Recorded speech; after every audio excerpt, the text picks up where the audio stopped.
Үсті-басы жұлма-жұлмасы шыққан, құдды бір орманда адасып, шибөрілермен шайқасқандай.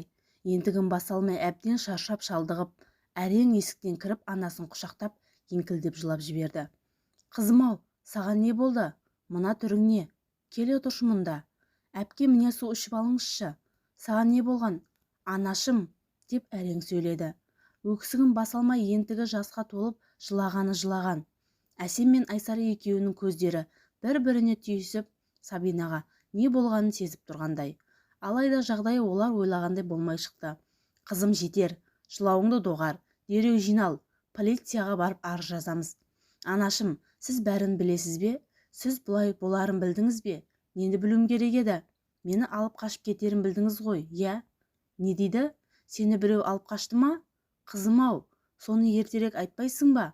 Мен сенің абыройыңды біреу аяққа таптаған екен деп зәрем қалмады ғой. Өткен жолы сіз айтып жүрген ауылдағы таныстарыңыздың ұлы мені күштеп алып қашып кетті. Сен сонда ол жақтан қашып кеттің бе? Сенің денің дұрыс па? Жасың болса 27-ге келді. Неге қашып кеттің? Ол жігітті танисың, бөтен жер емес. Неге бұлай жасадың?» «Менің тұрмысқа шыққым келмейді. Неге?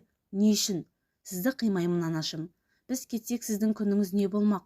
Өмір бақи, жападан жалғыз не істейсіз? Өмір бақи деген сөзіңе келіспеймін.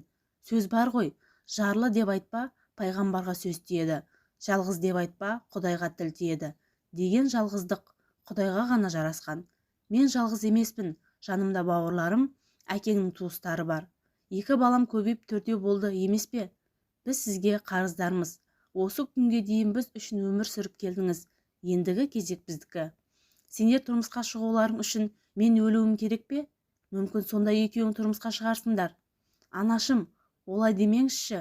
Мен сізді жанымнан артық жақсы көремін. Жарайды, тұрмысқа шық десеңіз шығайын. Ең бастысы сіздің аман болғаныңыз. Бірінші бақ, екінші сорбақ деген. Ақ босаға аттап, ақ орамал жабылған соң сол жерде қалуың керек еді. Ендігі жағдайың не болар екен? Әсем қыздарын құшағына қысып марқұм жолдасын есіне алып көзіне жас алды. Қыздарының да әкелеріне деген сағынышы күн сайын артпаса басылар емес. Сабина сол күні оқиғадан соң мүлдем тұйықталып кетті. Араға жыл өтсе де ешбір жігітпен көңіл жарастыра алар емес. Ал Сабина болса өте көңілді қыз. Үнемі жан жағындағы адамдарға позитивті көңіл-күй сыйлап жүреді. Өзінің сүйген жігіті де бар. Тек тәрбиеден аттамай әпкесінің тұрмыс құруын күтіп жүр. Ал сүйіктісі Әміре болса ғашығын өз еліне келіп етуге асық. Міне бүгінде қос ғашық кәрі қыз атанған Сабина үшін тағы да ренжісіп отыр.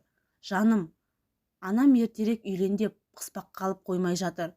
Қашанға дейін осылай жүреміз? Мен саған айттым ғой, әпкемнен бұрын тұрмысқа шықпаймын. Әпкең мына жүрісімен қу тізесін құшақтап жалғыз өтетін шығар. Олай деме, оның жаны қалай күйзеліп жүргенін сен түсінбейсің. Әпкең тұрмысқа мүлде шықпаса қайтесің? Неге шықпайды екен? Әлі-ақ өз теңін тауып бақытты болады. Осынан қара да тұр, менің әпкем тұрмысқа шықпай қалатындай бір кемшілігі бар ма? Мен олай деген жоқпын ғой. Мені дұрыс түсінбедің. Асығыс болсаң басқа қыз тауып үйлене бер. Мен қазір тұрмысқа шықпаймын». Айсара ашуға бой алдырғаны сонша өзінің қаншалықты қатты сөйлегенін сөзін аңғармай қалды. Оның әр сөзі анық естіген Сабинаға ақырын ғана сіңлісінің бөлмесіне кіріп келді. «Әпке, келсеңізші». «Айсара сіңлім, сенімен сөйлескім келеді. Мен үшін бағыңды байлама. Әпке, сен дұрыс түсінбедің. Анамыздың арманы тым құрыса сен орында. Мен жасаған ақымақтықты сен қайталама. Басыңа қонған бақыт құрсын ұшырып алма, сіңілім. Әпке, әр нәрсенің өз жолы бар. Мен тек сенен кейін ғана тұрмысқа шығамын.